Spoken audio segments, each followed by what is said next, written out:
Hey, thanks for tuning in to Lenny Schmidts Quarantine Comedy. How are you? First of all, number one, do me a favor. If you're watching the show, if you're watching the video, you do me a huge favor by just liking the video. If you do like it a lot, share it. That would go a really long way.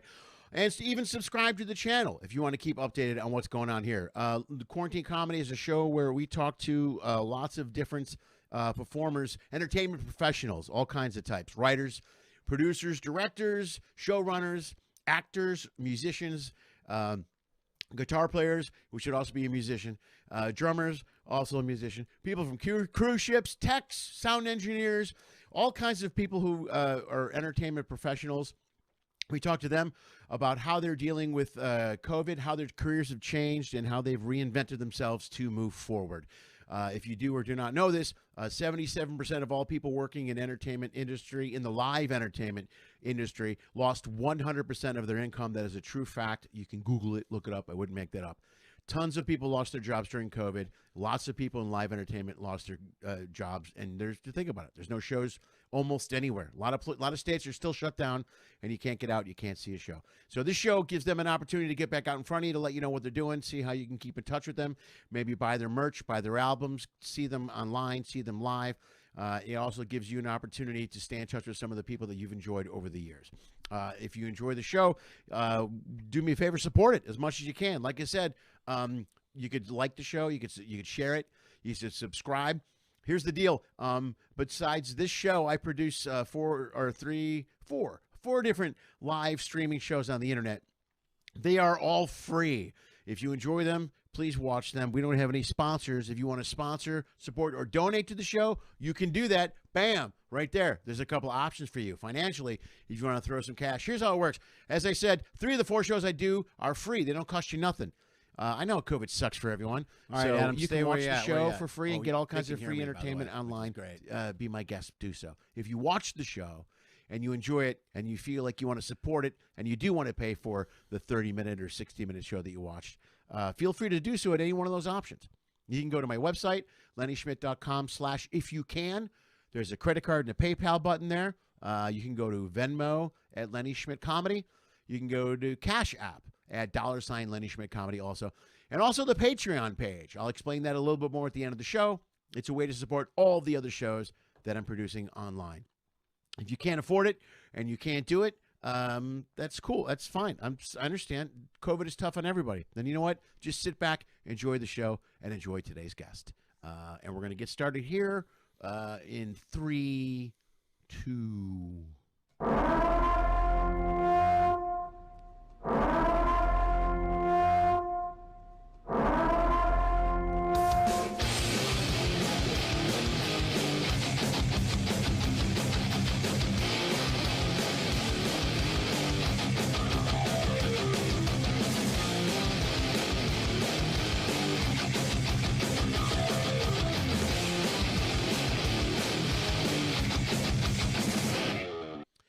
Yeah, money. That's good, man. Hi, everybody. Welcome to Lenny Schmidts Quarantine Comedy. Just when the kids from Romeoville seemed to have it together after Saturday's show, they crashed and burned on the following Monday. Hold on. I'm typing a new link for Adam's show. Link for Adams. This is going great. I have no idea what happened there. That's very annoying. However, it is solved and we are up and we're running. We might lose some people. That's unfortunate, but let's share these. Let's get them out there now. Bam. Bam. Yeah, I apologize. That was a train wreck. So let's start with this. First of all, thanks for staying with the show. Thanks for sticking around. I appreciate it. I'm going to share this to as many people as I possibly can now. Adam is waiting very patiently. He's a good man. I appreciate him. Thank all of you that were involved in Reconnecting Comedy Saturday night. Give yourselves a round of applause right now. All of the Patreon members, all of the viewers, everyone that submitted sketches. That show went without a click. That's what happened. That show went absolutely no mistakes whatsoever. It was money. It was 51 minutes of solid gold comedy Saturday night, live, produced right here online by me. Streamed perfectly. Sketches were funny. I don't want to brag. Through my daughter, Lily, outstanding as always. Lily was great in her piece of work. All of the Patreon members, I can't thank you enough. I'll be getting back to you guys in a matter of seconds as soon as I share one last thing. Bam, Bam, bam, bam, bam, bam, bam. It went really good. I can't thank you guys enough for watching. I can't thank you enough for those of you that paid and threw money at the show. Always appreciate when you support. As I mentioned, we don't have a ton of supporters. In fact, we have no sponsors. All of our supporters basically are you guys, and that really means a lot to me that you guys are here. Let me close this. Also, let's start with this. I have a brand new Patreon member that just joined today, Ben Magley. We have to give him a shout out tonight. Thank you, Ben. I sent him his albums. That's these right here. Bam, look at that. These are my last 2 albums. Destroy these cards. Those are now the property of Ben Magley. That's what I was a little mixed with Ben contacting me this morning because I'll be honest with you. Ben is he's from Green Bay. He's a Green Bay Packer fan. And for those of you that care or really pay attention, the Chicago Bears play the Green Bay Packers on Sunday next week, and I know I did a lot of bitching about the Bears all year, but if the Bears win, they are in the playoffs. So my hate for Green Bay grows every day and always has. I am not a fan of the Green Bay Packers, and I'm tired of being embarrassed by that team on national TV. It happens quite often. So anyway, Ben Magley contacted me today and said he is from Green Bay. And he joined the Patreon. He was nice enough to join the Patreon page. So everybody, welcome and say hello. Yeah, say hello to Ben Magley, who is here watching the show this evening as well. A couple more things I want to mention real quick before we get going. Oh, did anyone like Wonder Woman and Wonder Woman? Did anyone? I didn't see it. I have not heard one good thing about this movie yet, and I'm really just disappointed and depressed. I thought that was the movie that was going to save the DC franchise. But man, I'm not kidding you. Not one person has said anything redeeming about it. It went for Rotten Tomatoes. It was pre-screened or the critics pre-rated it 81 or 87. It's down to 64 and it lost its, special tomato rating. I don't know how that works over there, but, it's not going well over there. A couple important things to notice if you live here in California. I know some of you guys in California, LA County in particular, there is a 10-day travel quarantine. The way that works now is if you leave the county and come back, you've got to quarantine yourself for 10 days. That's it. So write it down. Pay attention. That's the rule. It's another stupid rule, but it's another rule we have to follow. So just follow it until somebody figures out what the hell they're doing with this COVID thing. So just follow the rule, I guess. I'm supposed to go to Colorado Springs in a few weeks. There's no end date on that, by the way. I don't know when that's going to happen. I don't think it's going to be early because, whatever, Christmas numbers are coming in after that. If you live in New York, also a couple people I know are watching from New York. 60-day moratorium on evictions. They extended the original moratorium. Tenants very happy about that. Landlords not so much. So there you go. So if you are out there in New York, please know that you won't get evicted tomorrow. Or not tomorrow, but the Wednesday of next week, which was when they're going to start kicking people out into the street. All right, man. Let's go to the board. Who's here? There are people here. There's 14 viewers and there's only 6 likes. I don't blame you for not liking the show because I had to send you to 2 different links. So if I was you, I'd make a statement and not like the show. That's what I would do for 10 minutes, and then I would like the show. I need the likes, people. Help me out. All right, man. Let's see who's here. We've got all the usual suspects are here. Patreon members are here. Thank you so much. Robin, hi. Good to see you. Well, look, Adam's here ready. Very patient and very nice. Lori Solanka, again, you're here until you go for work. I can't thank you enough. That's so cool to see you watching me right before you go to work, or half of it, and then you run to work. Mulligans are here. Keith Runyon. Guys, give them a round of applause. They were fantastic. Also, Rachel Zimmerman. Very good. Very good in the show the other night. Larry Warden is back, and go to Buena Park, and then you need a quarantine. Yeah, that's it. Buena Park is Orange County. So if you go to Orange County and come back, you got to quarantine. So I can't go to Portillo's. That's the basically the rule there now. No beef sandwiches for me. That's too bad because I actually was going to go to Portillo's on Sunday to get some Chicago food to bring over to watch in my house the Bears game. So that's what I was going to go with. Yeah, no Portillo's is very sad. All right, man.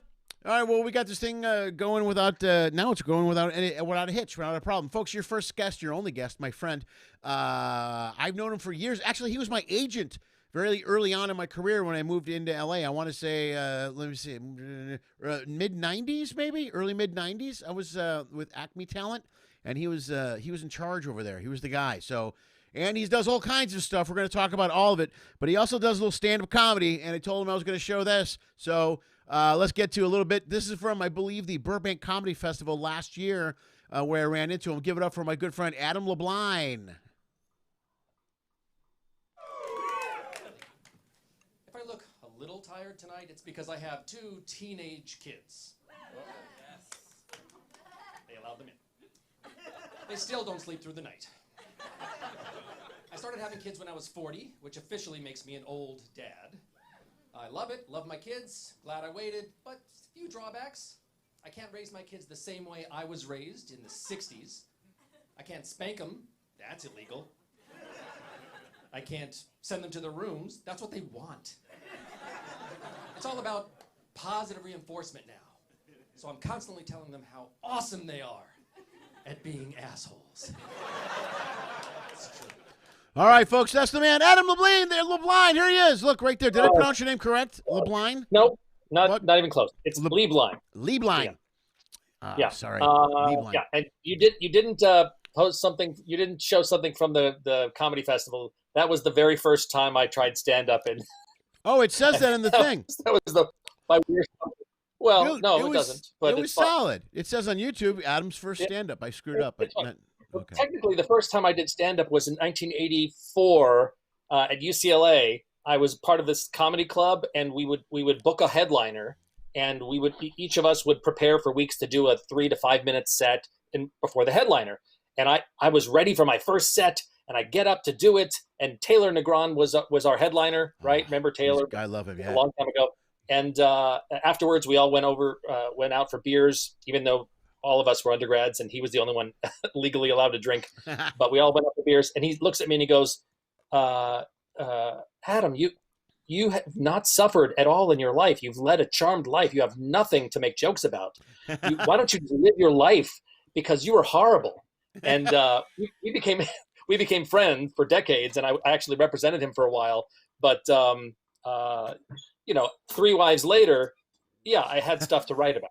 Yeah, once you get stuff to write about, absolutely, man. And kids. And you got teenage kids on top of that. Teenage kids and divorces and, economy made me, I had the agency that we represented you for 16 years. Yeah. And then we had to not close. I had to sell it in 2008 because the economy was doing great. Yeah. So I produced for 10 years. I produced hundreds of commercials and some television and some films and then did the agency thing. And then I worked for the last 10 years, I've been in software, casting networks. Most people know it as LA Casting in the LA area, but it's a global company called Casting Networks. And then Breakdown Services. A lot of them know it as Actors Access, actors. And I was the head of different departments at each of those places.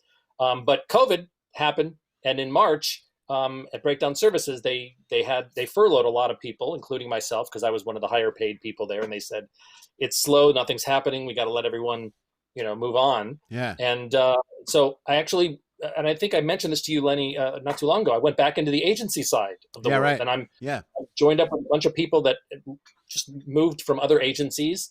And if any of your viewers, and there doesn't seem to be that many, so it's not a hard thing for me to say, if any of them are looking for agents, either commercially or theatrically, they can actually reach out to me, and I'll take a look at their stuff. Because why not? What agency? Are you with a specific agency or multiple? Right now it's called Modern Artists. It is, we're going to, 2 months ago, a couple of agents moved away from another agency, Maverick, and then they reached out to me. And then there are several other agents that are at other agencies now that are planning to move into this structure, but I can't say who they are because they haven't shared that with their employers yet. Yeah, but it is going to be, it's going to be an interesting time because right now it's slow, as you can imagine, slow because of the holidays, slow because of COVID,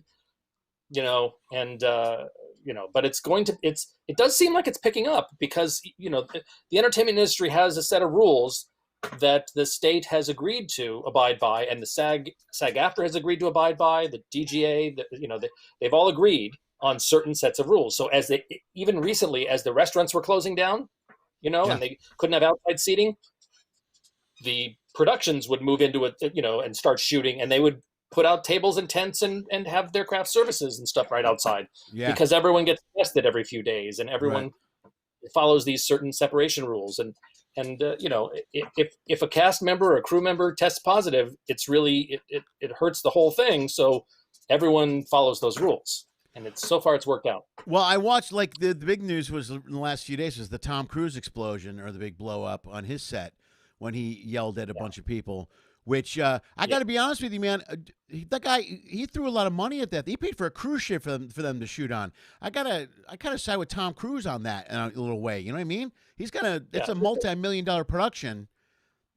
As a businessman, I'm a fan of Tom Cruise as a businessman. Yeah. You know, I'm not so much on the you know, the wackadoo side of Tom Cruise.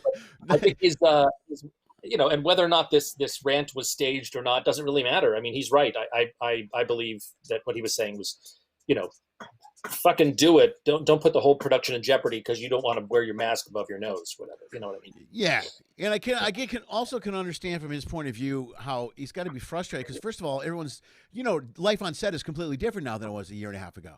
You know? Oh man, it's a whole different world now. The whole distancing and the people and it's got to be, and so the pressure of keeping that up, let alone the pressure on Tom Cruise who's producing the show, it's got to be overwhelming. And at some point, you got to snap. You know what I mean? I snap in my house over nothing. As do I. I rent a couple of rooms in my house to ER nurses, so I have to kind of keep my distance from them because all day long they're interacting with people who have tested positive for COVID and died of it. I mean, every day there's, you know, they talk about a handful of people that died that day. Some of them in the waiting room. It's not a pleasant time to be working as a nurse, apparently. But you know, whatever.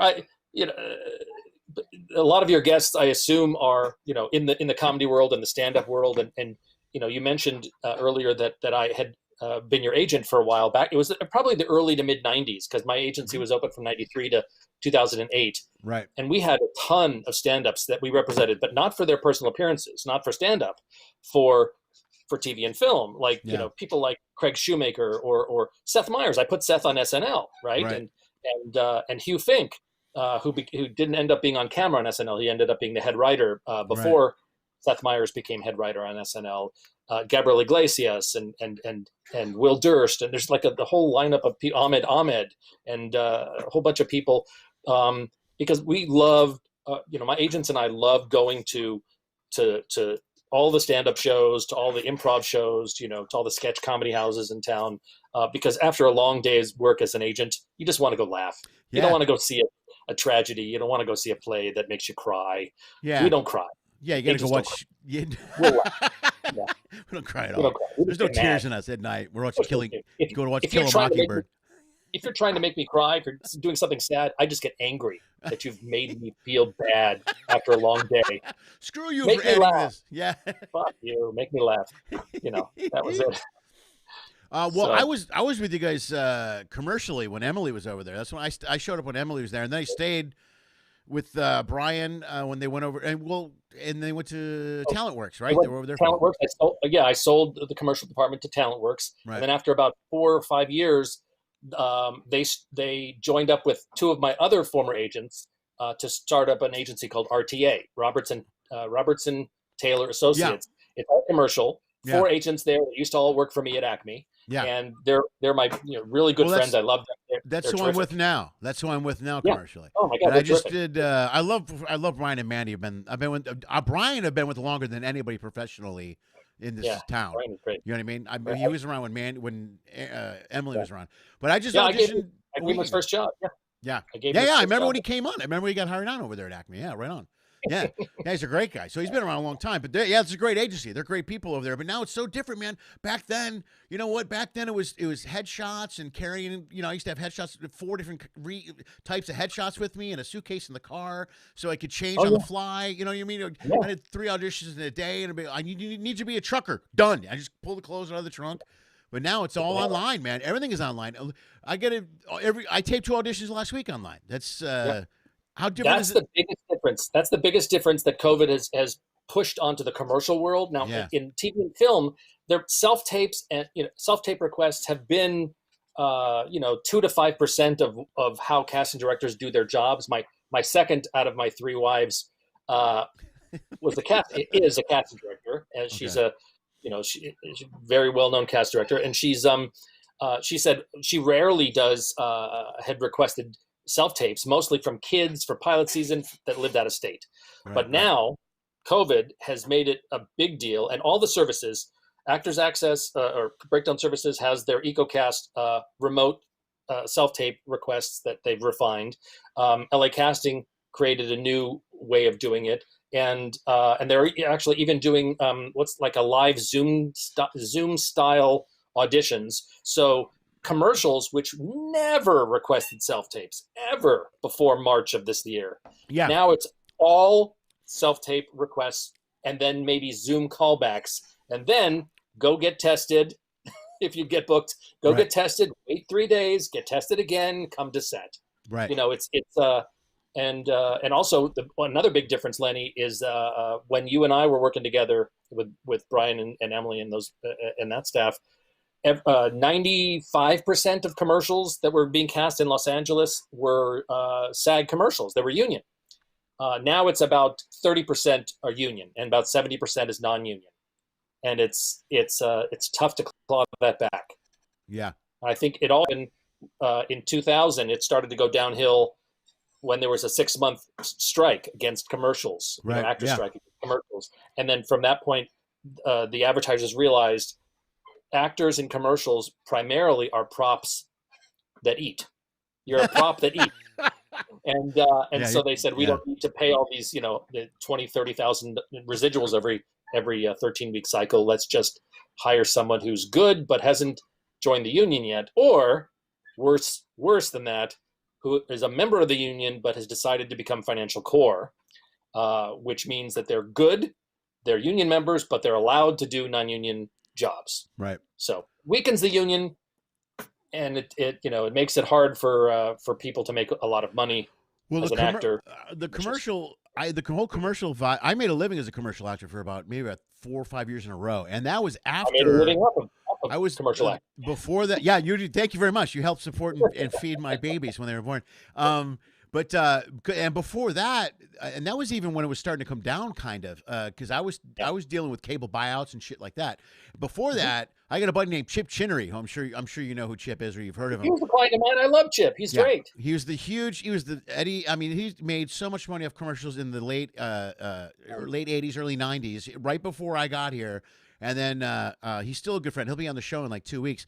But and then when I got in, and that was back when you booked a national was a big deal. You book a national, and you always made a lot of money. And I had a handful of those, and then I had a couple. But when one thing they started to figure out was they would book it and shoot it at union, but they would just pay the cable buyout and never air it on network. And they wouldn't have to air it on network because there were so many cable channels now. Everybody watched ESPN, and by then it was TNT and TBS and FX, and there's Sons like Sons of Anarchy, and all these shows that people watched only on cable. And then they figured out that we just put the commercial on cable. We don't have to pay the network money. We pay the $6,000 or $5,000 buyout for 3 months, and we're clear. Yeah, and if you do a cable a commercial that was just made for cable, then there's no exclusivity. So if you do something for a car commercial, there's no exclusivity. If it's just cable, then you could do another one. But even though they say there's no exclusivity, no other car company is going to book you. If you have Buick running, they're not going to book you for Subaru or whatever the shit that is. But it's you're right. It's the reason for that strike back in 2000 was cable. It was like you're paying $2,000 to $3,000 for 6 months worth of cable. You can run it 24 hours a day on every cable channel for that amount of money. So you can make an actor overexposed and not valuable for network commercials. Yeah, you take away from your power. You know what I mean? And I had one of the solution. I had a Visa spot that aired like crazy on cable. I mean, it was constantly on.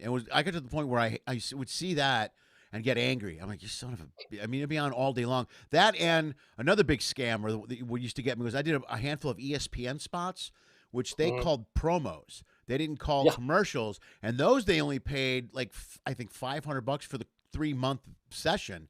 So that's all I got. And they're like, well, it's not. And if you didn't want to do it, they would just go, well, then we won't book you. Yeah.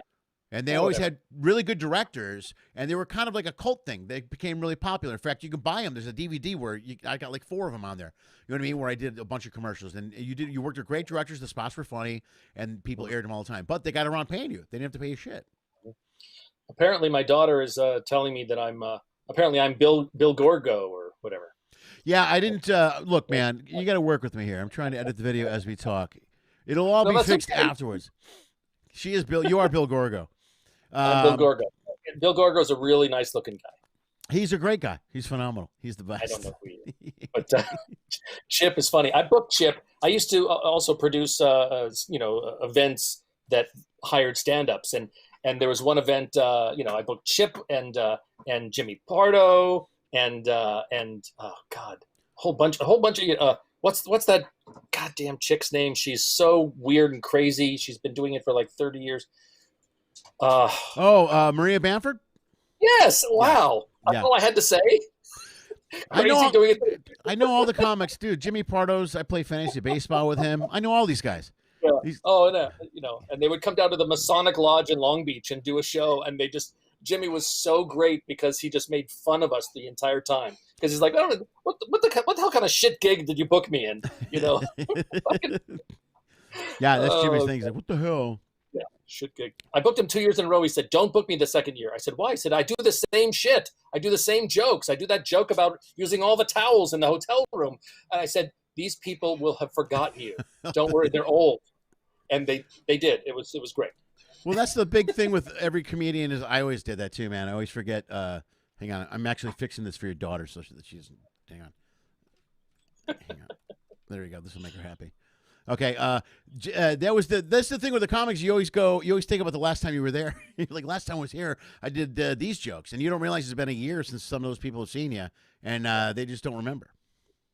But Chip was great because Chip actually did some research on the Masons, research on the group that he was coming to do comedy from. And he did a bunch of Masonic jokes that they were really funny because the audience knew he had no idea what he was talking about.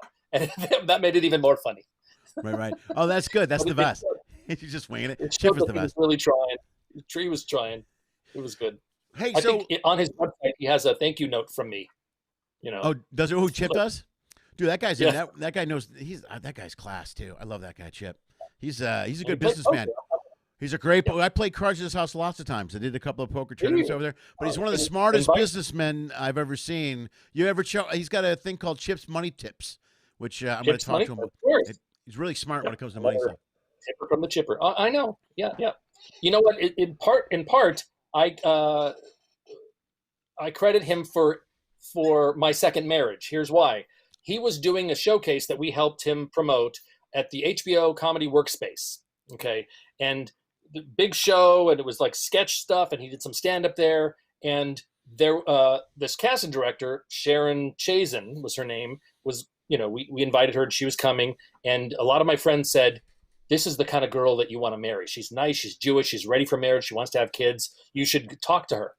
And it was at that reception after Chip's show that I talked to her and ultimately married her and had 2 kids. So Chip is responsible for my second marriage and my 2 kids. The second marriage of the 2 kids. And you're divorced from her now. Is Chip responsible for the divorce? No, okay. That's me. I'm responsible for the divorce. But well, good for you. You owned it. Good man. I own, of course. I'm a total loser. It's great, alcoholic and abusive. No, I'm not. I'm just kidding. But we're good friends. I'm good friends with all of my. I think my first wife is probably watching this right now. She just texted me. She's trying to watch it, and my daughter's watching. Change the link. She's got to change the link. Send her the right link. Okay.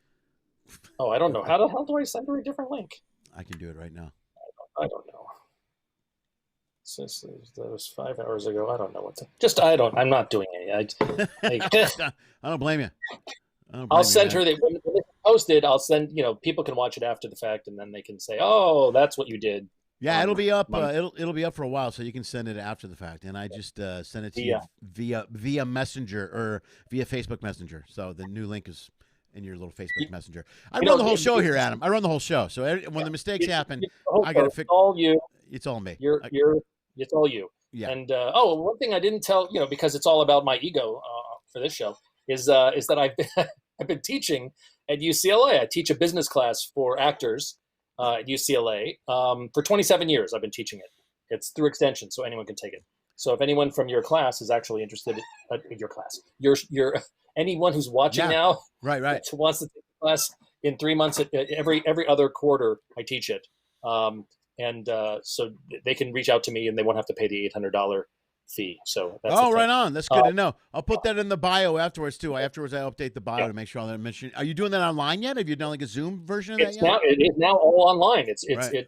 As of March, we started doing everything online, and it's actually much better. I'm telling my rep over there, I don't want to come back into the classrooms and do it in person anymore. Why? Yeah. It's so much easier online. I can get better guests. I can get agents from the East Coast. I can, managers from San Francisco. I can get people from all over the place to come visit my class to speak, which I did recently, and it was much better. Zoom is so good for this purpose. Well, that's real. My daughter. Look into Zoom. My daughter check out Zoom. I should check out Zoom. The only I got away from Zoom. You know why? It's not easy to work with for this show. It's a pain in the ass. It's difficult. Well, maybe. And it freezes. Okay. But you know what? I know that my daughter goes to Champs, and her acting teacher taught through Zoom, and they were able to have guests from New York and Broadway and all kinds. Of course, they're not working now, but I mean, they all, they're all at home. But she had all these actors and actresses she recognized from plays and stuff. She was blown away. Yeah, no, I was able to have and big time casting directors come who weren't working. I had Mark Teschner come. He does General Hospital. I had, at least one of my wives came and spoke. How many stories do you have that involve at least one of your wives? He's like most stories involve at least one wife. You always have a side story that involves the first, second one. How many wives total have you had? Three. Are you on 3 now? Are you still married? I'm on 3. You are on 3. Okay, good. All right. But the depressing part about 3, I've been married 5.5 years now, but the depressing part about 3 is that she's a doctor. This one's a doctor. Oh. That's important for someone my age to have a doctor nearby. But she's from Switzerland, and when she moved here and we met, and she was going to have to leave because she wasn't eligible to work in the United States. So we got married, and she's eligible to work, but not licensed as a doctor here. So she was taking the licensing exams when COVID hit, and right before then, she's working in a medical school, actually teaching. Loves to teach, but they said all your classes are hands-on. You can't teach anymore, so you have to be furloughed. So she went back to Switzerland to work in the hospital that she was from, right? And she'd been there since March. So I have been lonely since March. She's coming back. Man, I'm sorry to hear that. It's been I've had to do just FaceTime videos every couple nights, a little bit different. Yeah. Dude, I have to use my left hand sometimes because it's not the same. Yeah, because you probably got a huge bicep on the right hand, right? You probably a lot of wrist pressure. All right, I understand where you're going with that. You know where I'm going with that. I know. I got it. Everybody, we have adults watch this show. They understand what's happening. Yeah. No, I have a whole. I have like 5 minutes of a 10-minute set that's about me being married 3 times, and it's because you write what you know. Dude, right? Divorce is great material, man. I did when I had kids. I came up with a whole new album. Then when I got divorced, I came up with another new album. And then my daughter moved in with me, and I got another new. You know what I mean? It's just life experience stuff is great. I love it. That's right. Well, Taylor was right when he's like, "Go suffer." Okay, get married. Okay, great. Yeah, perfect. You got to get knocked around a little bit, man. When you're young, you don't have anything to bitch about. What do you complain about? Especially these kids today. What do they complain about? Getting to the next level on video games. You know what I mean? That's their big their trauma. My big complaints back in the 80s were locking my keys in my car. and I had all these comics in the club who were saying like, okay, build on that. Yeah, okay, so you needed a coat hanger to get it, to get it out. But fortunately, your car was stopped in front of an abortion clinic. Yeah, so you're walking around fun. with a coat hanger. Shit. No, it's it was horrible. My set in the 80s was so horrible. It traumatized me for 30 years. Didn't get up on stage again. But I represented people, and I loved going to the Improv. Mark Lano, who was one of the co-owners of the Improv, was a client of ours, commercial client of ours. Yeah. I think we got him a couple of commercials, but he was terrific, and he taught comedy classes. Sure. And he taught at the Improv. Oh God, you worked the Improv, right? Yeah. I know Mark well. He turned me down twice for Evening at the Improv, so I know exactly who he is. Oh no, That's all right. Yeah. I wasn't. He was right. I look back at it now. You look back earlier in your career. I wasn't ready for that show. You know what I mean? Well, he wrote a book about his time at the Improv and his time in comedy. And you know how they have the logo? They used to have a logo for the Improv that had two little caricature faces, and one had a monocle. Yeah, that was Bud. Yeah, right. And Mark was the one without the monocle. So Right. I told him that the title for his book should be "The One Without the Monocle," and he liked it, but he did not choose that. Oh, that's a great idea for a title. That's very funny. It That's could- very yeah. inside, man. That's very inside. It is very exciting. Hey, here's something I was intrigued about that I thought that you can answer my question, especially since we're talking about agents and stuff. How are you going to go about in the future, moving forward, looking at new talent? There's no live shows really anymore. That's correct, but there's no shortage of shows on Zoom. That's true. I did not like doing it at the beginning of COVID.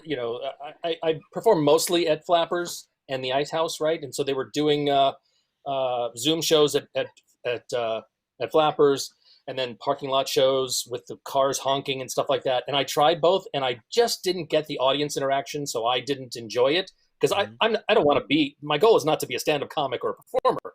It's just the energy on stage because I'm on. It's just fun for me. Yeah. But for me to find talent, it's really not difficult for an agent to find talent. They seek out agents, and if they're doing something, especially now, if they're doing it and it's on Zoom, I can watch it. Or if they're doing it and it's like Facebook Live stuff, it's stored and I can watch it later. Or they can record it and send me the clip of their set or their scenes or their whatever. So it's, yes, the showcases are still happening. Acting schools, acting classes, they do showcases online. So there is really no shortage of ways to see people's work. I'm just seeing it sitting at my desk in my room, and then having a meeting on Zoom with the other agents at the agency. We've been doing that like 2 or 3 times a week. We have, it's great. You can get a 20-minute meeting and go back to back to back to back meetings, which is so much easier as an agent to do now than it used to be, because people would be late for the meetings when they drive and they would be stressed and they would, it's just this COVID has changed the ease of which we can meet people, sign people, the casting process is easier.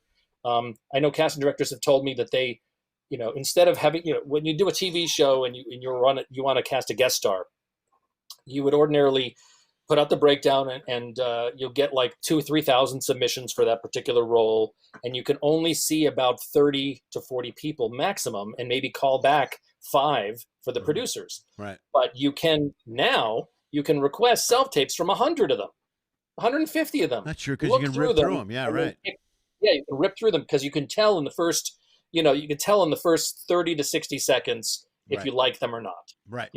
But when they're in the room and you know that you don't like them, you still have to give them their 10 minutes. You got to write out oh my God, I never even thought about that aspect. That's hilarious. That makes total sense. You got to be courteous. Be courteous, but you don't have to be courteous if you're just looking at a tape. Yeah. You can just say, fuck it, pass. I used to, when I was producing commercials, I worked with a director named Bob Giraldi, one of the top directors in commercials. And he insisted on getting all of the, a 3/4-inch videotape from the original set of auditions, 300 people for one role, right? 300 people. And he would use this gigantic joystick, or spinner thing. He would fast forward to one person and go, eyes too close together. Teeth too big. Nose too small. Okay, call back. It's like he would just easy. He wouldn't even listen. He would just, take a quick look, a few seconds of words, and he would know yes or no. Just off a look? Based for what, a guest star? Look at this. No, commercials. For commercials, even if it was a person, someone who needed to do dialogue. Right. But, for TV and film, a little bit different. You have to see more than just a couple seconds. Sure, but still, they look for a reason to say no. They look that's for the like commercials. They no. always look commercial. Yeah, commercials. They always look at way more people too, because you don't. You can go through more people for a commercial. Yeah. And you know what I mean? Yeah. And like you said, I can see that for a commercial, quick zipping through. You know what I mean? Zipping through, yeah. TV and film a little bit different. You have to spend more time, but it's easier to say no when you're looking at a self tape and then go right to the next tape. So you can see more people. So there's Yeah. so in that sense, a lot of actors are getting more auditions than they had been in the past. Yeah. But it's still a lottery. It's still a lottery. For no, it's always been a lottery. I've always been kind of intrigued about. Although I got to be honest with you, I've had a couple directors that had no problem saying no in callbacks. I've been in a room and I've been like, "Do you want to see it another way?" And they're like, "No, we're good. It's good. See you later." That's like, it. Okay. Leave Sometimes, and as an actor, you always know. There's times when I've walked in a room when I know that it's already booked. I've seen them go through people after they already know that they're going to book it, but they have to see everybody because you've been sitting in the waiting room for whatever. They have to finish. And it was funny because if you're sitting in the room and there'd be one guy that would go in there and it would take a while, and then suddenly he'd leave, and then people are in and out in like 2 or 3 minutes. I was like, that second guy booked it. I just knew. You just knew. Yeah, right. Exactly. Yeah, I had a client. His name was Sherman Augustus. He's very successful these days. Really good looking black guy, and he went in for a Murder, She Wrote episode, and they were always star names for all their guest stars. Yeah, but this was a huge co-star role. And he goes in there, and it was like 4 pages of sides, and he had the sides, in his hands. You always have them in your hands. And he goes and he does his thing. He did it once, and they say, "Thank you. Leave the sides there on your way out." That's all they said to him. "Thank you. Leave the sides there on your way out." And so he leaves the sides there, and he called us, because we say call us right afterwards all the time. Right. And he was so mad at them. He was so mad at himself. He said, "This sucks. I fucking hate this business. I'm horrible." And less than an hour later, they called us to book him, and they paid him a lot of money. And I said, "I got feedback for you." He goes, "What?" I said, they're not going to bring you in for a callback. And he goes, "I told you." I said, no, they're just going to book you. Oh, you got booked on a callback? That's beautiful. No callback. They just loved him. That's classy. That's very cool. I love that, man. That's the best. Yeah, I've done that. Most of the times when I leave an audition and I think it went well, I don't book it. I'm always the opposite. You know what I mean? I'll go, "Oh, I'm in really good shape." And then at the times when I leave and it doesn't go well, you're like, "Oh, wow, they liked me?" Because I thought that guy hated my guts. You just never know. You never know. You never know what they're looking for. But you just, go with your interpretation, make a strong choice. And when you leave, you tell yourself 3 things. You tell 2 things. Like, you find 2 things that you did wrong that you could fix for next time that you go in for an audition. Right. And then 2 things that you did really well that you're proud of yourself for. And then walk away and don't think about it. That's smart. Yeah, because you're learning something for the next audition.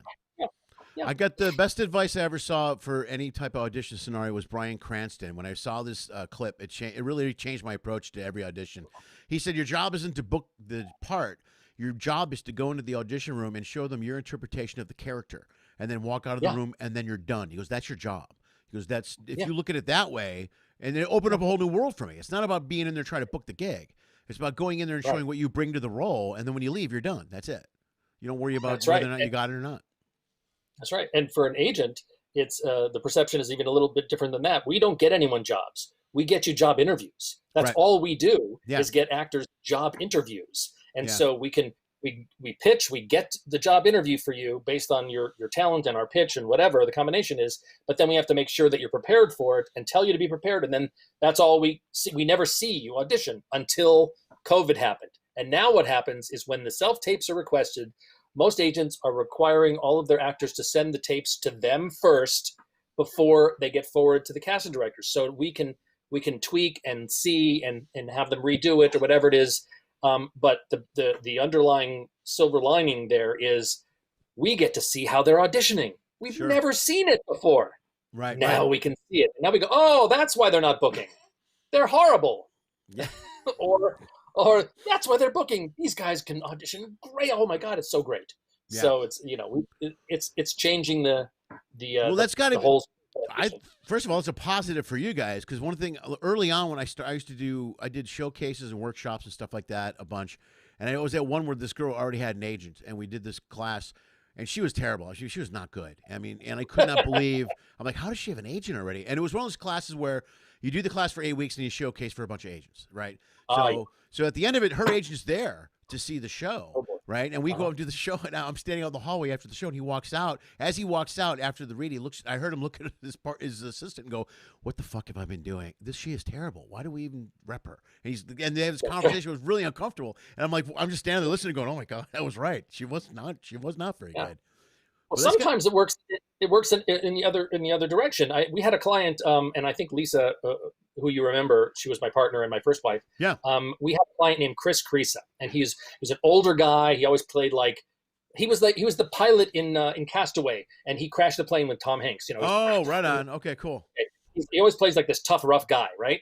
And he was tired of playing these tough guys, and he wanted to show us something comedic. And after we had represented him for several years, he said, "Look, I'm going to come into your office. I want to show you something. I want to do a little monologue for you." And we were like, "Okay, fine." So he comes in and he does this little monologue. It was comedic, but the key to his monologue that changed our minds about his talent was that he did a little piece of stage business. He took his shirt off and then changed his shirt in the middle of the monologue. It was part of his stage business. Mm-hmm. And he was in his, I don't know, late 50s, early 60s at the time.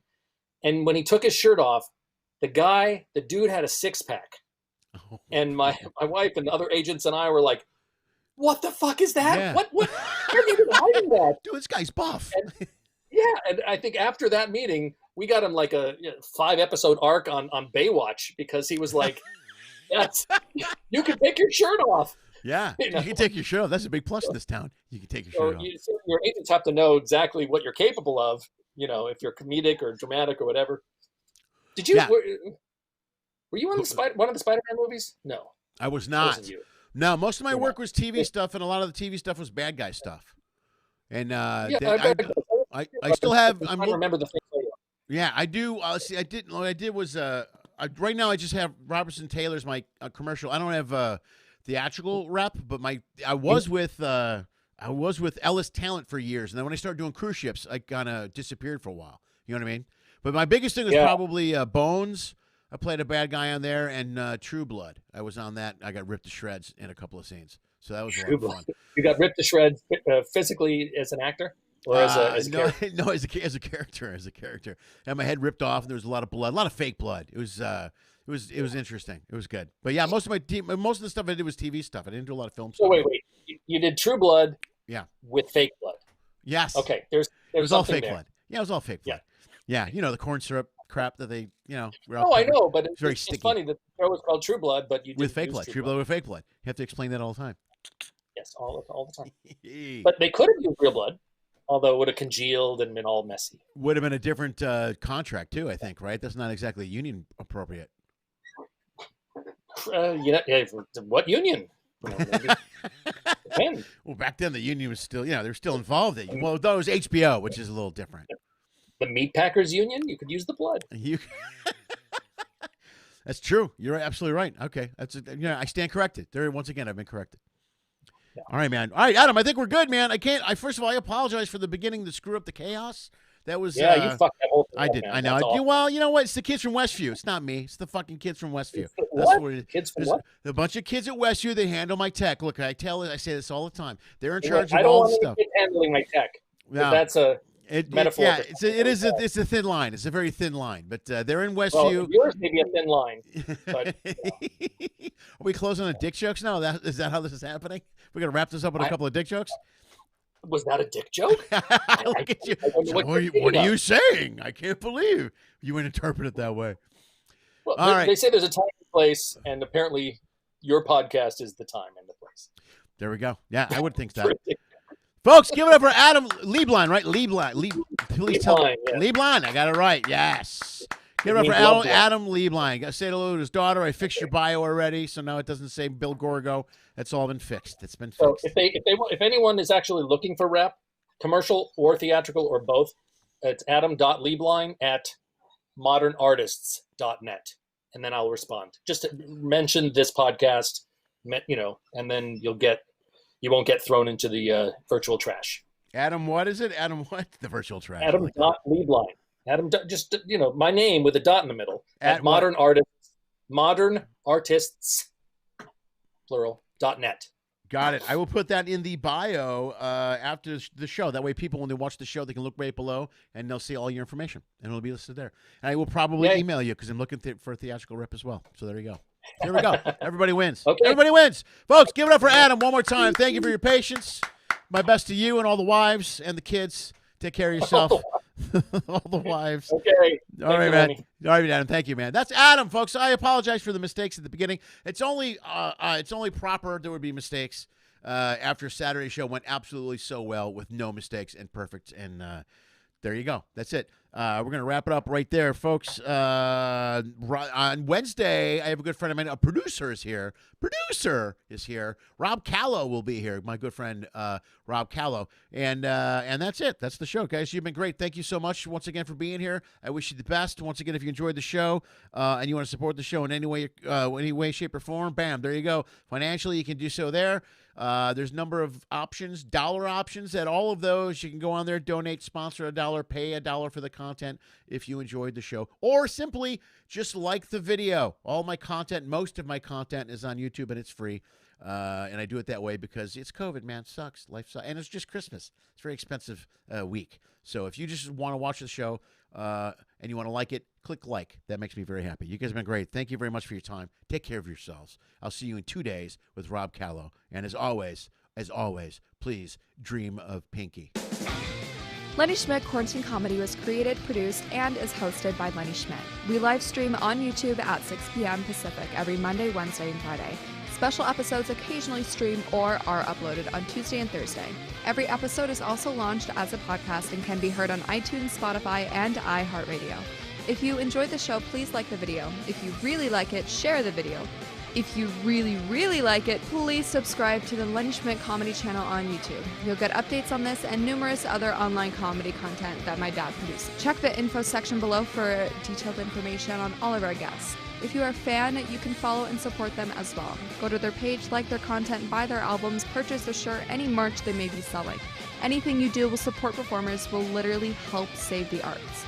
In fact, if you want to support this show financially, just go to lennyschmidt.com/ifyoucan or Venmo at Lenny Schmidt Comedy. If you donate as little as $1 or as much as $10,000, it will help pay for the stuff my dad keeps breaking. If you can't pay for the comedy content, that's okay. COVID sucks for all of us. Enjoy the free show. If you want to find a way to support what we do, just subscribe to Lenny Schmidt Comedy channel on YouTube. That really helps a lot. Thank you for listening to my dad's show, and as always, dream of Pinky.